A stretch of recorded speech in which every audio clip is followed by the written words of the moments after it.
सभी भाइयों मित्रों को राम राम। भाई आज दोबारा से जल्दी इसलिए लाइव हुए हैं क्योंकि एक बहुत ज़रूरी संदेश हमने देना है। जो कुरुक्षेत्र का समाज तोड़क सांसद है, जिसने हरियाणा के 36 बिरादरी के भाईचारे में जहर घोल के 35 से भी ज़्यादा नौजवानों की बलि लेने का काम किया है। 22-23 हमारे जाट भाई और बहुत सारे हमारे जो बाकी भाई हैं अलग अलग जातियों से। तो उस समाज तोड़क नेता ने अपनी जो करतूत 8 महीने 10 महीने पहले दिखाई थी, जिनका खामियाजा भुगतना पूरे समाज को पड़ा है।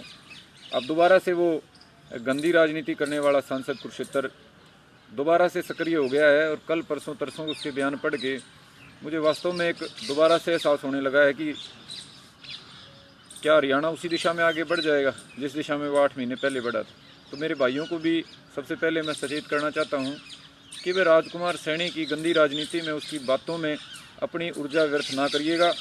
अपना जो मुद्दा है, एक मुद्दा हमने किसान का है उठाया हुआ, दूसरा हमारे भाई सड़कों पे बैठे हैं आरक्षण के लिए। तो आरक्षण के लिए और किसान कौम की आज़ादी के लिए अपने ऊर्जा को, अपनी शक्ति को आप लगाइएगा। राजकुमार सैनी की बात है तो मैं सीधा राजकुमार सैनी को ये संदेश देना चाहता हूँ कि भी तुम्हारे घर में घुस के हम 4 लड़कों ने जो किया है वो सिर्फ बताया था कि हम क्या कर सकते हैं और एक मौका दिया था अपने आप को सुधारने का और दोबारा से नए सिरे से सोच के ऐसा काम करने का जिससे कल सुकून से आप जी पाओ और सुकून से समाज जी पाए।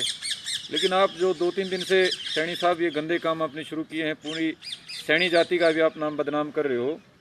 तो मेरे भाई आप क्या लगते हैं, क्या कहूँ मैं आपको, सीधा सा आपको मैं खुली चुनौती दे देता हूँ कि भाई हमारी भाषा में खुला दंगल बोलते हैं, खुली चुनौती बोलते हैं। तो भाई जहाँ आपकी हिम्मत हो वहाँ तो हम गिनती के गए थे, सोच के गए थे कि मरना है। तो यहाँ आपको हम खुला मौका दे रहे हैं।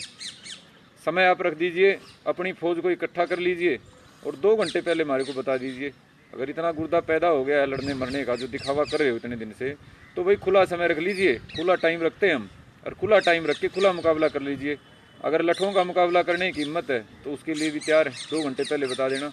और लठों का मुकाबला करने की हिम्मत नहीं है तो झूठा जो दुष्प्रचार फैला रहे हो, अकेले बैठे बैठे ज्ञानी बन रहे हो, किसी भी पब्लिक प्लेटफॉर्म पे, किसी भी मीडिया चैनल के आगे, किसी भी मुद्दे पर जो आपने उठाए हुए हैं, चाहे वो आरक्षण के संबंध में है, चाहे वो किसी भी राज्यसभा के संबंध में, जो भी झूठे नाटक आप कर रहे हो, विशेष तौर पे 35 रेख के नारे के बारे में, जाटों को आरक्षण क्यों नहीं मिलना चाहिए इसके बारे में, किसी भी मुद्दे के ऊपर जो आप इतने साल से समाज को बहकाता घूम रहे हो, आप खुली चुनौती हमारी स्वीकार करिए और बुलाइए हमारे को 2 घंटे बाद कि भाई उस मंच पे बैठ के हम बहस करेंगे। नहीं तो आपको हम बता देना चाहते हैं कि पिछली बार जो हमने काम किया था वो आपको बिना बताए किया था, किसी को नहीं बताया था हमने। 5, 10, 15 लोगों को ही पता होगा कि हम क्या करने वाले हैं। तो बिना बताए जो हम करते हैं वो तो हम करते ही हैं, और बता के जो हमने समाज को बता देते हैं जो बात, उसके करने में तो कोई शंका नहीं है। आज आपको ही बता रहे हैं और समाज को ही बता रहे हैं। अगर आगे हरियाणा का थोड़ा सा भी नुकसान हुआ मेरी जाति से या किसी और भी जाति से, कोई नौजवान, कोई हमारा भाई आपकी गंदी जुबान के कारण अगर कुर्बान हुआ, तो उसके बाद आपके साथ वो किया जाएगा जिसकी ना तो आपने कल्पना करी होगी, ना आप जैसे लकड़ बग्गे जो समाज को तोड़ के, समाज को बेच के अपनी राजनीति चमका रहे हैं, लंबे समय से चमका रहे हैं, ना उन्होंने कल्पना करी होगी। आपका जो जीने का इच्छा है ना, वो जीने की इच्छा मर जाएगी आपके साथ, वो करेंगे हम। तो ये नाटक मेरे भाई छोड़ के राजनीति आपने करनी है। मुख्यमंत्री बनने का चस्का लगा हुआ है तो ऐसा अच्छा तरीका पकड़ लीजिए जिसे किसी दूसरे भाई का कुछ फ़ायदा हो। ये खुद का पेट भरने के चक्कर में, खुद का घर भरने के चक्कर में लोगों को मरवाना छोड़ दीजिए। अगर नहीं छोड़ोगे तो मेरे भाई सांसद कुरुक्षेत्र महोदय, फिर ये मत कहना भी मेरे को बताया नहीं था। ये हमारी पहली और दूसरी और तीसरी और आखिरी चेतावनी है भाई। हम चेतावनी दिया नहीं करते किसी को, कार्रवाई कराया करते हैं। आपको इसलिए दे रहे हैं क्योंकि हम नहीं चाहते किसी की साथ हम इतना बुरा करें कि उसको दोबारा से फिर पश्चाताप सारी ज़िंदगी रहे। तो पहले हमने जो करा उसी का पश्चाताप आज तक होगा। हर रोज़ दारू पीने से पहले सोचते होगी क्या करके मेरे साथ, तो आगे जो करेंगे उसका पश्चाताप इस ज़िंदगी में ख़त्म नहीं होगा।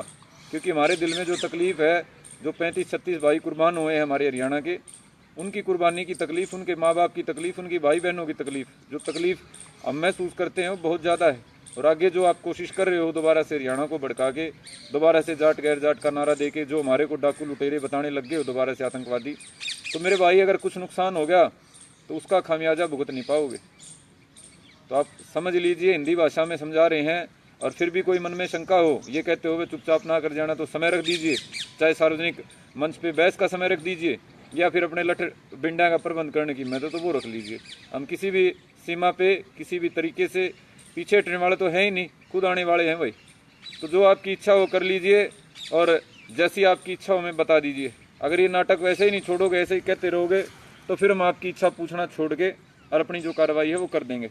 आज मंडी में हम आमरण अनशन पे बैठे हैं, भूख हड़ताल पे, सिर्फ ये दिखाने के लिए समाज को कि हम गांधी के तरीके से चलना भी जानते हैं भाई, और भगत सिंह के तरीके से लड़ना भी जानते हैं। तो ये मत सोचिए कि वो तो मंडी में आराम से बैठे हैं, उनके साथ तो मेरी बात खत्म होगी। भाई हम आराम से बैठे बैठे भी कार्रवाई करना जानते हैं। तो आपको शांति से प्रेम से समझा रहे हैं कि हमारे को भी समाज के लिए काम करने दीजिए और इस समाज को भी शांति से बस लेने दीजिए और अपना अपना जो संघर्ष जो जाति कर रही है उसको करने दीजिए। ना तो भाई यहाँ से भूख हड़ताल है तो कोई बात नहीं, भूख हड़ताल से क्रांति में परिवर्तन करने के लिए हमारे को कोई सोनिया गांधी या किसी बड़े नेता से परमिशन नहीं लेनी भाई। हम तो आज़ाद आदमी हैं और आज़ाद आदमी अपनी कार्रवाई कभी भी कर सकता है। तो मेरे भाई सैनी साहब, आप भी सावधान हो जाओ और समाज के बाकी लकड़ भग्गों को भी सावधान कर दो कि भाई अब ये समाज जो है ना सही दिशा में चलेगा और वो काम पूरा होकर रहेगा जिसका सपना नेताजी सुभाष चंद्र बोस और सरदार भगत सिंह ने देखा था। उसको जो बिगाड़ेगा भाई उसके साथ अच्छा नहीं करेंगे, ये तो पहले ही कह देते हैं।